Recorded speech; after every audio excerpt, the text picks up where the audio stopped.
Welcome to Shanmugam IAS academy. So நம்ம இன்றைக்கி பார்க்க போகிற டாபிக் என்னென்னு பார்த்தீங்கன்னா ஏன்ஷியன்ட் ஹிஸ்ட்ரி. ஸோ ஹிஸ்ட்ரி வந்து பார்த்திங்கன்னா யூபிஎஸ்சி பொறுத்த வரைக்கும் பார்த்திங்கன்னா ஒரு மேஜர் ரோல் ப்ளே பண்ணுது. ஸோ இயர்லி வந்து பார்த்திங்கன்னா அட்லீஸ்ட் ஒரு 3 to 4 கொஷின்ஸ் வந்து பார்த்திங்கன்னா ஏன்ஷியன்ட் ஹிஸ்ட்ரியிலேருந்து கம்பல்சரியாக வந்து கேட்பாங்க. So first of all history பொறுத்த வரைக்கும் மொத்தமாக வந்து பார்த்திங்கன்னா ஒரு 9 to 10 கொஷின்ஸ் கேட்பாங்க. Comprises of ancient, medieval plus modern plus art and culture. இன்றைக்கி நம்ம பார்க்க போகிற டாபிக் என்னென்னு பார்த்தீங்கன்னா ஏன்ஷியன்ட் ஹிஸ்ட்ரியில் ஆக்சுவலாக வந்து பார்த்திங்கன்னா இந்த ப்ரீ ஹிஸ்டாரிக் பீரியட். ஸோ ஆக்சுவலாக இது வந்து பார்த்திங்கன்னா பிஃபோர் கிரைஸ்ட், இதெல்லாம் வந்து பார்த்திங்கன்னா கிரைஸ்ட் பிறக்கிறதுக்கு முன்னாடி நடக்கிற விஷயம். ஸோ ஆப்வியஸாக வந்து பார்த்திங்கன்னா நம்மக்கிட்ட வந்து அவ்வளோ ரிட்டன் ரெக்கார்ட்ஸ்லாம் எதுவுமே கிடையாது. ஏன்னா இதெல்லாம் வந்து பார்த்திங்கன்னா 10,000 இயர்ஸ் முன்னாடி நடக்கிற விஷயம். ஓகே, ஸோ ஏர்லி ஹியூமன் செட்டில்மெண்ட்லாம் வந்து பார்த்திங்கன்னா எங்கேருந்து ஆரம்பிக்குதுன்னா ப்ரீ ஹிஸ்டாரிக் டைம்ஸ்லேருந்து ஸ்டார்ட் ஆகுது. ஸோ இந்த டைம் பீரியடில் என்னென்னு பார்த்தீங்கன்னா we are not having any written records. நம்மக்கிட்ட வந்து பார்த்திங்கன்னா எந்த ரிட்டன் ரெக்கார்ட்ஸுமே கிடையாது. ஆக்சுவலாக இந்த ப்ரீ ஹிஸ்டாரிக் பீரியட் வந்து பார்த்திங்கன்னா ஆக்சுவலாக 3 டைப்ஸை டிவைட் பண்ணுறாங்க. ஸோ அதில் ஃபர்ஸ்ட் ஒன் வந்து பார்த்திங்கன்னா பாலியோலித்திக், செகண்ட் ஒன் வந்து பார்த்திங்கன்னா மெசோலித்திக், தேர்ட் ஒன் வந்து பார்த்திங்கன்னா Neolithic. Okay, so பாலியோ means old. Okay, so பாலியோனா வந்து பார்த்திங்கன்னா ஓல்டு, லித்திக் மீன்ஸ் ஸ்டோன், மெசோனா வந்து பார்த்திங்கன்னா மிடில், நியோனா வந்து பார்த்திங்கன்னா நியூ. ஓகே, ஸோ இது வந்து பார்த்திங்கன்னா some of the prehistoric sites in India. For example Adichanallur, Lothal, Bhimbetka, Rupar, Kalibangan, Mohenjodaro, Chirand. So இதெல்லாம் வந்து பார்த்திங்கன்னா some of the prehistoric time பீரியடில் இருந்த places. Okay, so first stone age வந்து பார்க்க போகிறது என்னென்னு பார்த்தீங்கன்னா paleolithic or old stone age. So இந்த டைம் பீரியட் எப்படின்னு, இதோட டைம் பீரியட் என்னென்னு பார்த்தீங்கன்னா it is around 10,000.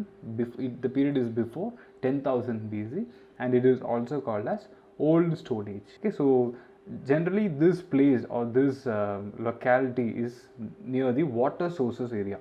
For example, it will be around Indus Valley, or also it can be around Gangetic valleys. Okay, so they also lived rarely in huts which was made up of leaves. Okay, so அந்த டைமில் வந்து பார்த்திங்கன்னா they were nomadics and also they were hunters and gatherers. So இவங்க வந்து ஒரு இடத்துலேருந்து இன்னொரு இடத்துக்கு வந்து ரிசோர்ஸ்க்காக மூவ் ஆகிட்டே இருப்பாங்க. So some of the old stone age sites in India வந்து பார்த்திங்கன்னா பிம்பெட்கா, அதம்கர், குர்னூல், அதிரம்பாக்கம். ஓகே, ஸோ இதெல்லாம் வந்து பார்த்திங்கன்னா some of the paleolithic old stone age sites in India. So பாலியோலித்திக்கோட எக்ஸ்ட்ரா ஃபீச்சர்ஸ் என்னென்னு பார்க்கும். ஸோ இவங்க வந்து பார்த்திங்கன்னா generally they are hunters and gatherers. So they usually hunt animals and they gather the resources. And also what type of stones they used or the tools they used was, it was quartzite. Okay, the stone was named quartzite. So இந்த quartzite tool தான் வந்து பார்த்திங்கன்னா இங்கே use பண்ணாங்க. So இதுலேருந்து தான் வந்து பார்த்திங்கன்னா they used to hunt animals and also they flaked off large pebbles. So next, a few old stone age painting have also been found on the rocks at Bhimbetka and other places. So இவங்க வந்து பார்த்திங்கன்னா they were not only hunters and gatherers, they were also a good painters. So இவங்க வந்து பார்த்திங்கன்னா இவங்களோட activities எல்லாம் வந்து பார்த்திங்கன்னா they used to draw in a particular rock. So such place where we have got the resources or the evidence was Bhimbetka, which is located in Madhya Pradesh. And also we are not having any knowledge about the language and communication. So next பார்க்க போகிற topic என்ன பார்த்திங்கன்னா mesolithic or middle stone age. Okay, so இதோட time period என்ன பார்த்தீங்கன்னா 10,000 BCலேருந்து 6,000 BC. So இங்கேருந்தால் வந்து பார்த்திங்கன்னா human life வந்து பார்த்திங்கன்னா கம்ப்ளீட்டாக சேஞ்ச் ஆகுது. ஸோ பாலியோலித்திக்லேருந்து அவங்க வந்து ஒரு ட்ரான்சிஷன் மூவ் ஆகி தான் வந்து அட் ப்ரெசென்ட் நம்ம இப்போ வரைக்கும் வந்திருக்கோம். ஸோ இந்த டைம் பீரியட்லேருந்து வந்து பார்த்திங்கன்னா ஒரு இனிஷியலாக வந்து பார்த்திங்கன்னா அவங்க என்ன ஆகுறாங்க பார்த்திங்கன்னா இனிஷியலாக வந்து பார்த்திங்கன்னா அவங்க வந்து நெக்ஸ்ட் லெவலுக்கு மூவ் ஆகுறாங்க. ஓகே, ஸோ இந்த ட்ரான்சிஷன் ஃபேஸ் வந்து பார்த்திங்கன்னா பாலியோலித்திக்கும் நியோலித்திக்கும் மிடில் இருக்கும். ஸோ நடுவில் வரும். ஓகே, ஸோ இதோட ரிமைன்ஸ் எல்லாம் எங்கேருந்து நமக்கு கண்டுபிடிச்ச ரிசோர்ஸ் எவிடன்ஸ் எல்லாம் எங்கேருந்து கிடச்சிருக்குன்னு பார்த்தீங்கன்னா ஃபர்ஸ்ட் ஒன் குஜராத்தில் இருந்து, second one is in Madhya Pradesh, third one is in Rajasthan, and the fourth was in Uttar Pradesh, and the fifth one is in Bihar. So இதான் வந்து பார்த்திங்கன்னா some of the sources or some of the evidence where we have got the remains of mesolithic or the middle stone age. Okay, so பாலியோலித்திக்கில் வந்து பார்த்திங்கன்னா they used a stone type called as quartzite. So இங்கே வந்து பார்த்திங்கன்னா they used மைக்ரோலித்ஸ். So மைக்ரோலித்ஸ்னால் ஒன்றுமே இல்லை, small stones which is of less than 5 centimeter in size. Okay, so இந்த மாதிரி லெஸ் தென் 5 centimeter சைஸில் இருக்கிற ஸ்டோன் தான் வந்து பார்த்திங்கன்னா இவங்க வந்து ஹண்டிங், ஸோ இவங்களோட ஆக்டிவிட்டீஸ்க்காக யூஸ் பண்ணாங்க. அண்ட் ஆல்சோ பேலியோலித்திக்கில் வந்து பார்த்திங்கன்னா they were hunters and gatherers and they were nomadic.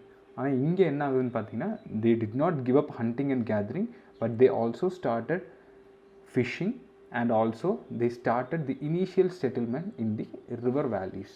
Okay, so இங்கேருந்து இங்கே என்ன ஆகுதுன்னு பார்த்தீங்கன்னா ஸோ டொமஸ்டிகேஷன் வந்து ஆரம்பிக்குது. For example domestication of goat, domestication of dog, dear, bore, ostrich. So ஆஸ்ட்ரிச்சோட ரிமைன்ஸும் வந்து பார்த்திங்கன்னா இந்தியாவோட லொக்காலிட்டி அரவுண்ட் ப்ரெசன்ஸில் இருக்குது. And also during this time period hunting and gathering was also there, and they also began to settle for a long period during this time. So இங்கே என்ன ஆகுதுன்னு பார்த்தீங்கன்னா they also started horticulture and primitive cultivation.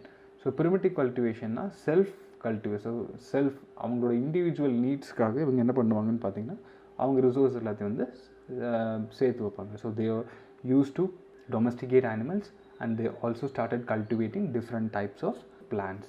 So next transition zone எதுன்னு பார்த்தீங்கன்னா neolithic. So இதோட range வந்து பார்த்திங்கன்னா around 6000 BCலேருந்து 4000 BC வரைக்கும்.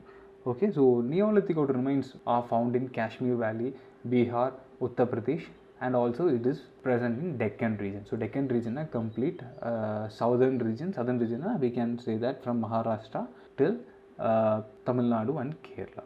ஸோ நியோலித்திக்கோட மெயின் ஃபீச்சர்ஸ் என்னென்னு பார்த்தீங்கன்னா agriculture, domestication of animal, polishing of stone tools and manufacturing of pottery. So இங்கே வந்து முன்னாடி வந்து நியோலித்திக்கில் வந்து பார்த்தீங்கன்னா பேலியோலித்திக்கில் வந்து பார்த்தீங்கன்னா they were nomadics and they were hunters and gatherers. மெசோலித்திக்கில் வந்து பார்த்தீங்கன்னா they did not give up hunting and gathering but they started to settle down. So during the Neolithic period they hunted the animals and also they started domesticating the animals and also they started using the polished tools. So earlier வந்து பார்த்தீங்கன்னா quartzite and they were using microliths. From Neolithic age இதுலேருந்து என்ன ஆகுதுன்னு பார்த்தீங்கன்னா they started using polished tools for their activities. And also it was the first stone age where they started using the pottery. So pottery அவங்க எதுக்கு use பண்ணாங்கன்னா they used for storing of food grains and also they used for burial of an individual.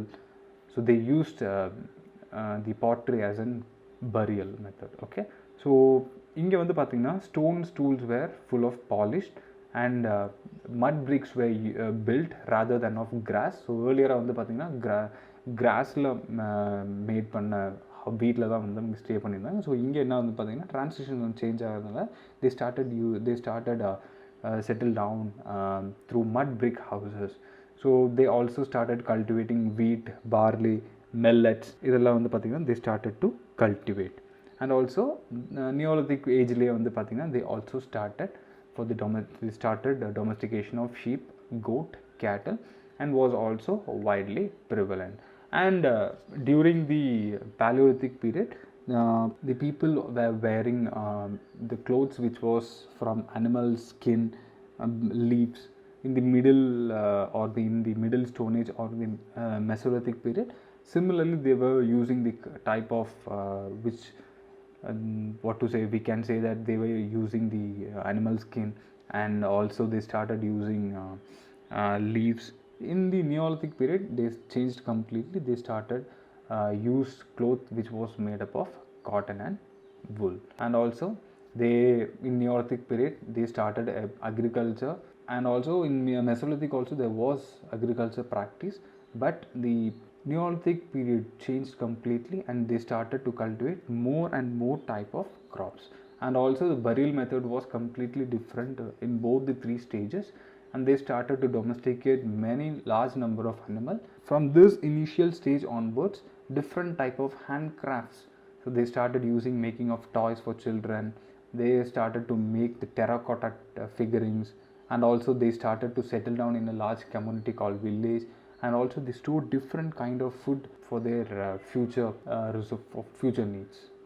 Okay, so these are some of the different type of ages which we are able to see through. From next session onwards we are going to look into the Chalcolithic period.